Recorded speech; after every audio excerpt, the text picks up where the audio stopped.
बिस्मिल्लाहिर्रहमानिर्रहीम। मर्द और औरत के रुकू में फर्क बयान किया गया है। चूंकि दोनों की बॉडी अलग है तो अलग अलग तरीका है रुकू का भी, और पर्दे के एतबार से भी खवातीन का ख्याल रखा गया है। जब एक खातून रुकू में जाती है तो रुकू में जाने से पहले सीधा खड़ी हो और तकबीर कहे, फिर रुकू में जाए।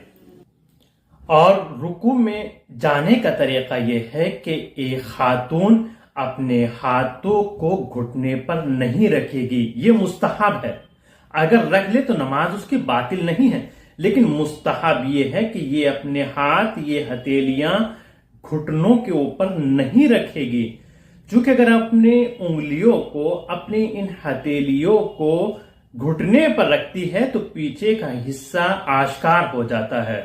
इसलिए मुस्तहब यही है कि अपने दोनों हाथों को दोनों घुटने से ऊपर रखेगी, यानी रान पर हल्का सा दोनों हाथ वो रखेंगी, घुटने से थोड़े ऊपर, और हल्का सा झुकेगी। इतना झुके कि कहा जाए कि रुकू कर रही है, ज्यादा नहीं झुकेगी।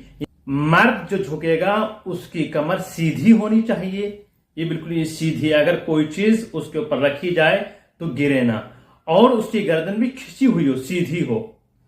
तो ये मर्द के लिए है। लेकिन औरत का इसके बरअक्स है, औरत की कमर सीधी नहीं होगी, बल्कि औरत की कमर इस तरह हल्की सी खम होगी, झुकी हुई होगी।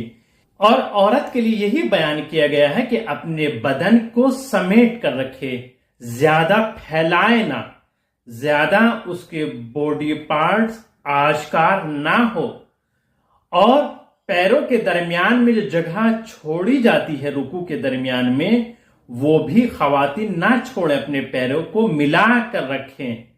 मर्द के लिए है कि पैरों में फासला रखें, लेकिन औरत के लिए इस तरह नहीं है। तो ये औरत का सही तरीका है रुकू का, अपने आप को समेट कर रुकू करेगी वो। इस वीडियो को शेयर करें और हमारे चैनल को जरूर सपोर्ट करें, उस पैगाम को हतमन दूसरों तक जरूर पहुंचाइएगा।